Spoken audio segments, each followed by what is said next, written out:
Hey again, everybody. It's your old pal, Guardian Enzo. Good to talk to you again. And here with something new, which is the video division of Lost in Anime. And I guess for those who are listening to me for the first time, I should tell you who I am. I am Guardian Enzo.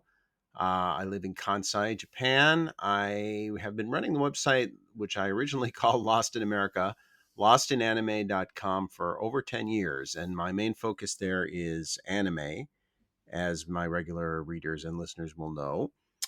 And recently I've been doing the Notaku anime chat with my partner Setsuken from Anime Evo. And Setsuken and I have big plans for Notaku, but we're also branching off on our own a little bit. And I guess you could call this a passion project for me. The Lost in Anime video channel will be for the stuff that's more or less my passion, stuff that doesn't necessarily fit into the Notaku umbrella, but just stuff I wanted to talk about, stuff I wanted to share.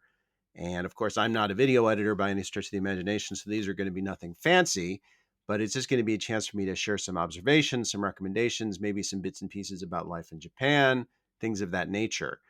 And what I wanted to start out with was my first manga recommendation corner for Lost in Anime. I've done a couple of these on our podcast at Notaku, but I want to do these on the Lost in Anime channel so we can focus Notaku on some other things long term.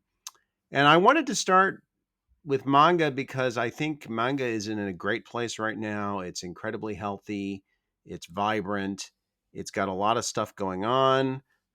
As much as I love anime, which is endlessly, I realistically believe that manga is in a better place right now creatively. So there's more exciting stuff to talk about with manga, I think, although anime will always be a great love of mine and I'll never stop talking about it.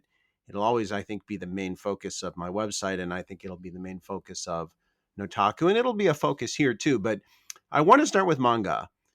And I, even though there is a ton of tremendous manga out there right now that's really good, what I want to start with is a classic. And the reason I want to start with this is because even though it's not a current manga, it's just a manga I love so much that I think it's good to start with something that's, in my opinion, one of the masterpieces of all time, and that's Yokohama Kaidashi Kikou by the great seinen mangaka Ashinano Hitoshi.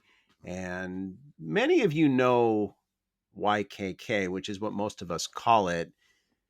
And it's ironic that it's never been licensed in English, which is actually almost unbelievable to me because it's considered even by so many English speaking anime manga fans I know to be a classic, and yet it's never been licensed in English, which is astonishing. It was published in Japan from 1994 to 2006, and there was actually a follow up novel called Yokohama Kaidashi Kikou, Seeing Walking Being Glad.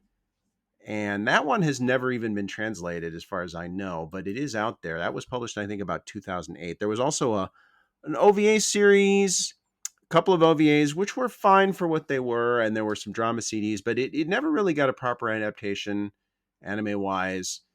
And I think it's possible that anime has been scared off by Hinano Sensei's incredible artwork, which is some of the most beautiful. Ashinano Sensei's incredible artwork. He's one of the most brilliant artists out there. And I think sometimes when you get an artist like Karumori or Takiko Inoue or Ashinano, you get people who are a little scared of trying to adapt that in anime.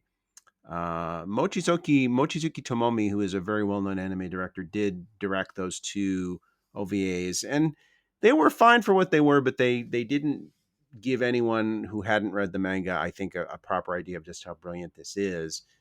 It's one that's best read rather than described, but I think it's probably the, in many ways to me, the prototype seinen manga and the prototype slice of life manga. And I think it's probably both those things. And it's science fiction. It's set in a post-apocalyptic setting. The main character is, in fact, an android named Alpha, although she's very, very human in both her mannerisms and her personality and her appearance. And there's not a lot of detail about exactly what's happened to make the world the way it is, but the world is the way it is, and that's just a fundamental part of the story. And there are many other characters in this, including other androids and an old man called Oji-san, who is a regular customer at Alpha's cafe, which is where she spends her time making coffee at the cafe. His grandson is named Takahiro, who enters the story as a 9-year old, and we see grow up into his mid-teens. And it's not a huge cast, but everyone in the cast is memorable.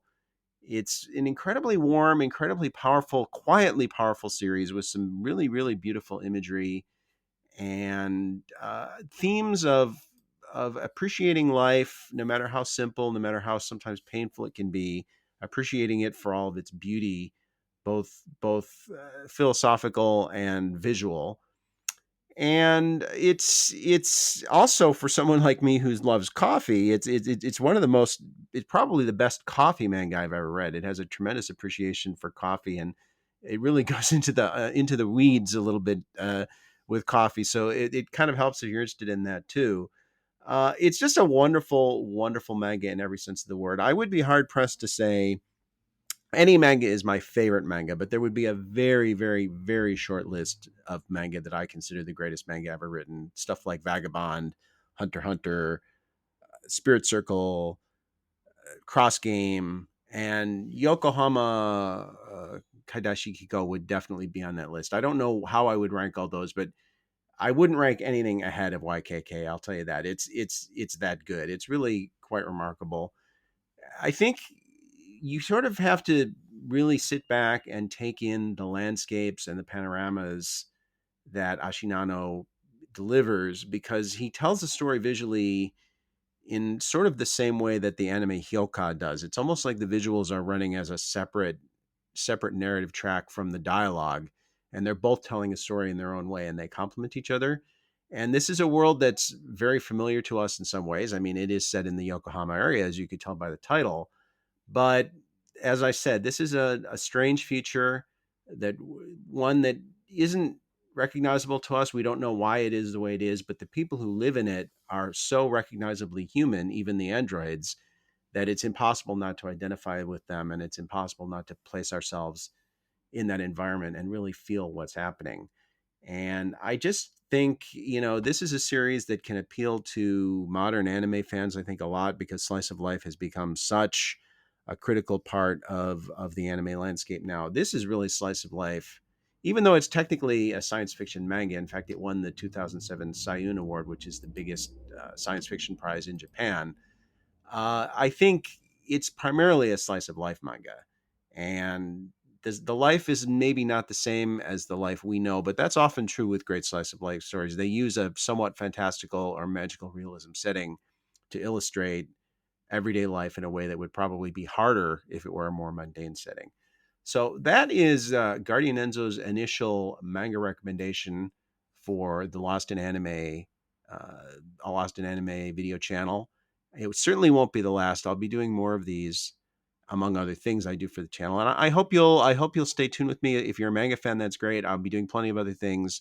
I hope to make this channel an interesting add-on, if you will, an annex to Lost in Anime, an annex to Notaku, something of an avenue for me to explore some things which I'm passionate about, and I hope my listeners and readers are too.